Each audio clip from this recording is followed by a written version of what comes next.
Construire a toujours été l'un des premiers soucis de l'homme et l'une de ses occupations privilégiées. À ce jour, la construction connaît un grand essor dans la plupart des pays et nombreux sont les professionnels qui se livrent à l'activité de bâtir dans le domaine du bâtiment ou des travaux publics. La fondation, c'est la partie du bâtiment qui assure la transmission dans le sol des charges de celui-ci. Donc, elle représente un enjeu essentiel de sa construction, car elle assure sa portance et permet de contrôler les tassements dus aux charges qu'il applique au sol et les infiltrations dues à la présence éventuelle d'eau dans le terrain. Suivant la capacité du sol et plusieurs autres facteurs bien sûr qui seront pris en charge, on distingue trois types de fondations qui sont les fondations superficielles, les fondations profondes et les fondations semi-profondes. Ces fondations se diffèrent par leur profondeur, leur géométrie et leur fonctionnement. Dans le cadre du cours de géotechnique que nous avons suivi pendant plus de 2 ans, nous sommes amenés à remettre un projet de fin d'études consistant à réaliser un programme permettant de déterminer la charge admissible d'un groupe de pieux circulaire. Tout d'abord, définissons un pieu. Un pieu est un élément structurel qui peut être en bois, en acier, en béton ou mixte, utilisé dans le cadre des fondations profondes. Donc, dans les terrains où les couches superficielles ont une faible importance et ne peuvent recevoir des fondations superficielles ou semi-profondes, il est nécessaire de fonder les ouvrages en profondeur. C'est ce qu'on appelle la fondation profonde, d'où la nécessité des pieux, parce qu'on n'utilise les pieux que dans les fondations profondes. Pour calculer les pieux, c'est-à-dire les dimensionner, plusieurs actions seront prises en charge, telles les actions permanentes qui sont les poids propres, tout ça, ce sont des charges qui sont quasi permanentes. Il y a les actions qui seront dues à l'eau, ok, comme dans les pays où il y a le cycle gel, dégel, tout ça. Et puis il y a les poussées latérales, il y a les frottements négatifs. Donc les frottements négatifs, c'est dans le cas où les pieux traversent une couche de sol compressible. Il y a les actions variables. Groupe de pieux, donc un groupe de pieux, donc c'est ce qui nous intéresse parce que notre programme va se baser sur le calcul des groupes de pieux circulaires. Donc un pieu qui fait partie d'un groupe, il a un comportement différent de celui d'un pieu isolé.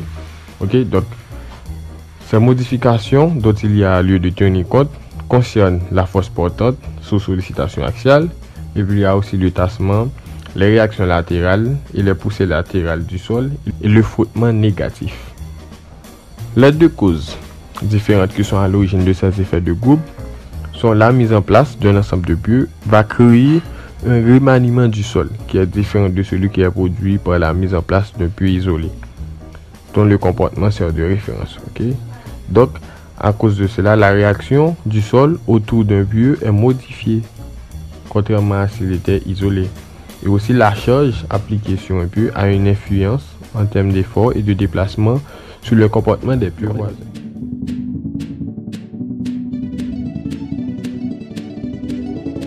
Maintenant, comme vous pouvez le voir ici, c'est le calcul de charge limite pour un groupe de pieux. C'est ce que nous pouvons appeler le menu principal, la feuille. Ok. Ici, on va commencer aide à propos, tout ça. Ok. Charge limite, réaction latérale, tassement, frottement négatif. Dans le cadre de ce cours de fondation, eh bien, il y a une autre feuille de calcul qui est faite par un groupe d'étudiants de la faculté. Cette feuille de calcul, c'était sur les pieux et circulaires isolés.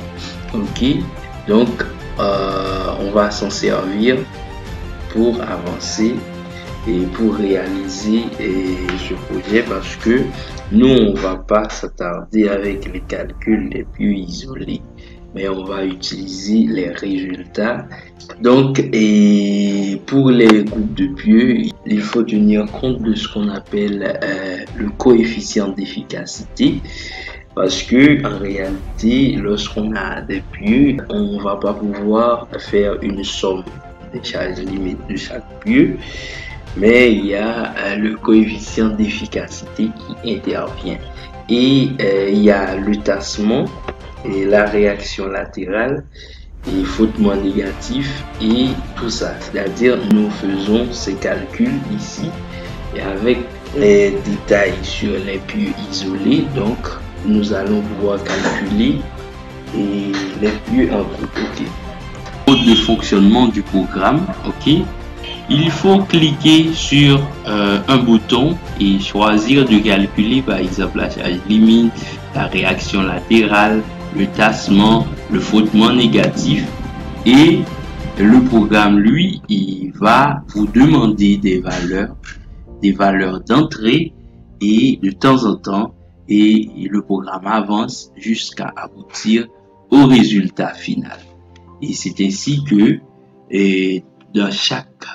pour chaque bouton module, eh bien, le programme va vous conduire au résultat final. Il faut se mettre prêt pour utiliser le programme. Ok, et on clique ici sur charge limite. Il suffit de cliquer sur charge limite et on demande si les pieux sont identiques. Moi, par exemple, je dis oui. Et ok, nous allons entrer les informations concernant les groupes de pieux. Ok. Et nombre de pieux du groupe, donc il faut avoir plus de pieux. Donc on choisit 8 par exemple, on essaie avec 8. Et nombre de lignes, par exemple, pour partir en 2 lignes et 4 colonnes. Ok. Et diamètre de pieux du groupe. Supposons des pieux de diamètre 1 mètre. Ok. Profondeur du groupe. Un groupe est allant à 50 mètres de profondeur.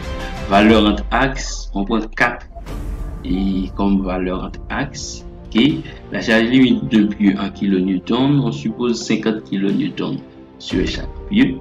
Et est-ce que les pieux travaillent seulement en pointe? On peut dire oui ou non. Par exemple, on dit non ici. Votre sol est-il cohérent? Oui. Et bien donc voilà. Et c'est 232 kN comme résultat. Nous allons calculer le tassement. Ok, on clique ici sur tassement.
Et ainsi de suite, on peut aller dans réaction latérale, il va passer les mêmes choses, les valeurs demandées jusqu'à aboutir au résultat final. Et on peut aller encore, on peut calculer le frottement négatif du groupe et ainsi de suite, tout ça. Donc,